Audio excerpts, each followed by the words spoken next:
My name is Linda Wagner. I live in Powell River. For the last 10 years we've been here. I was born and raised in New Westminster, so I'm a BC West Coast girl. But after my marriage to my husband 45 years ago this last month, we moved to the prairies where we were serving in a rural churches for 20 years. We moved back to Powell River in 2003 to be near our children. But in the meantime, I've had a lot of transitions in my life. I've gone from preacher's wife to business owner, and from hobby writer to published author.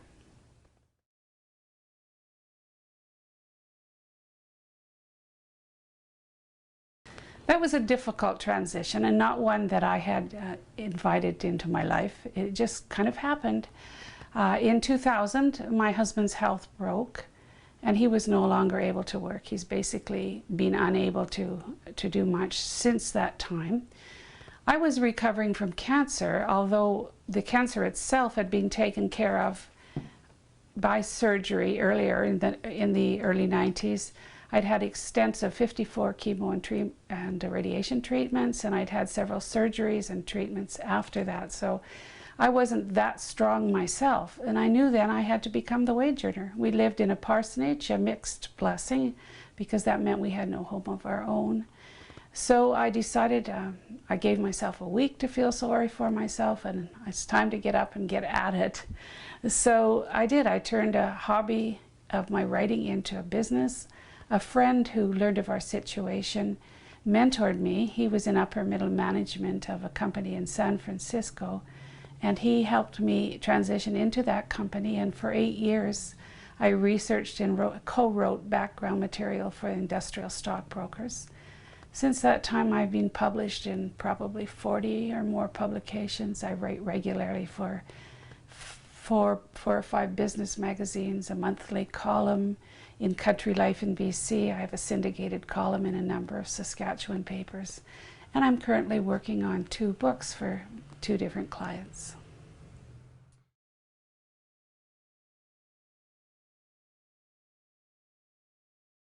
My company is called Words of Worth. In choosing that name, I tried to, it took me quite a while, but I wanted to combine my spoken word and my written word.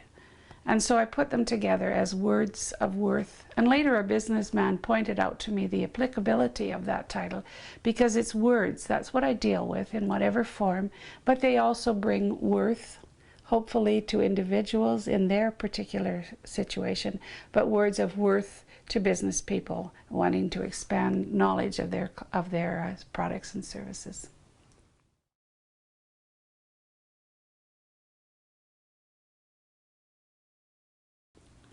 Words of Worth, my company, has a mission statement, as all companies should have, and that's to convey the meaning of a client's products, information, services to their intended audience. And my role is to do that through the power of words, to take that client's product, service, translate it into words that are meaningful to their intended audience. And so that's my goal. Whenever I write about a business, my goal is not to find weaknesses in that business or to find dirt or to do things that might be detrimental, but my goal is to make that company shine, to portray the best part of that company to their audience, honestly and with integrity, but to help that business grow.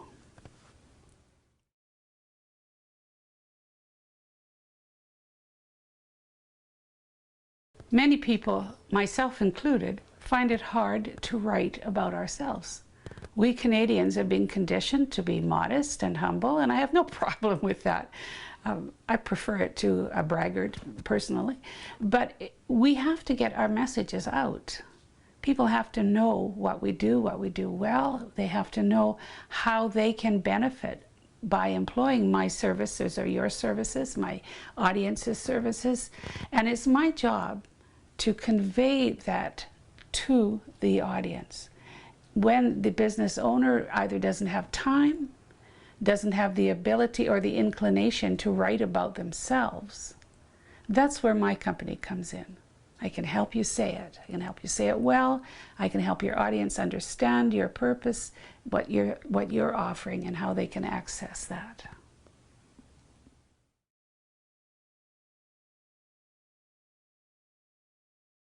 Yeah, I'd like to tell you as well about my leadership qualities that have been developed.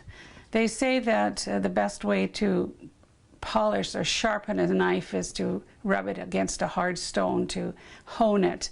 And some of the best lessons I've learned in life, I've learned through hardship. But what they've done has taught me leadership. And I'm very grateful for the opportunities that I've had to serve over the years, both in church but in other community nonprofit organizations. I've been involved in St. John Ambulance, branch executive. I've been on United Way board, the United Way Powell River and District.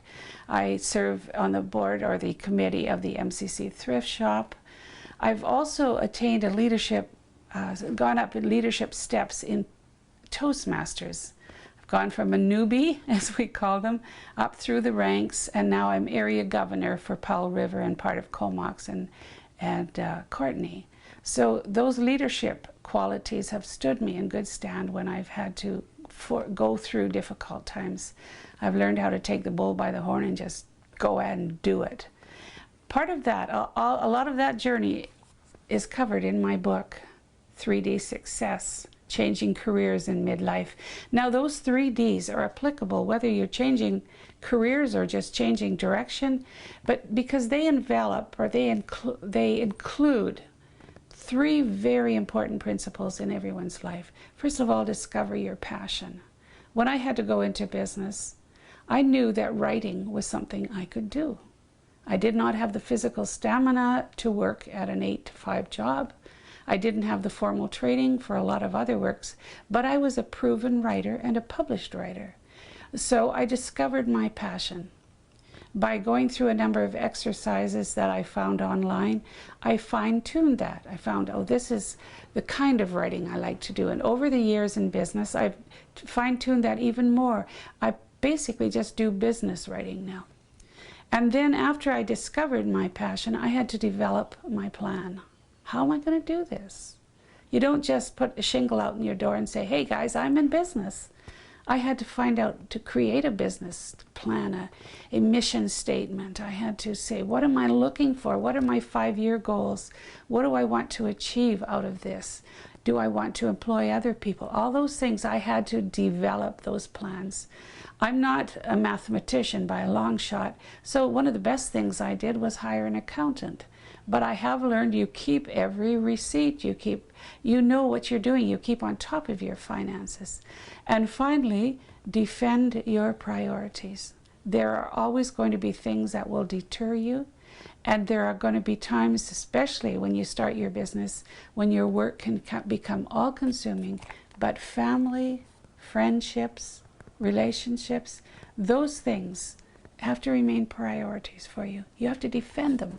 There's times you have to work hard to say, no, I'm going to put number 1 in number 1 place. So this book, 3D Success, Discover, Develop, and Defend, helps people who are changing careers in midlife. But I'm finding from what people are telling me that it's a great asset for a lot of other decisions that have to be made in a person's life.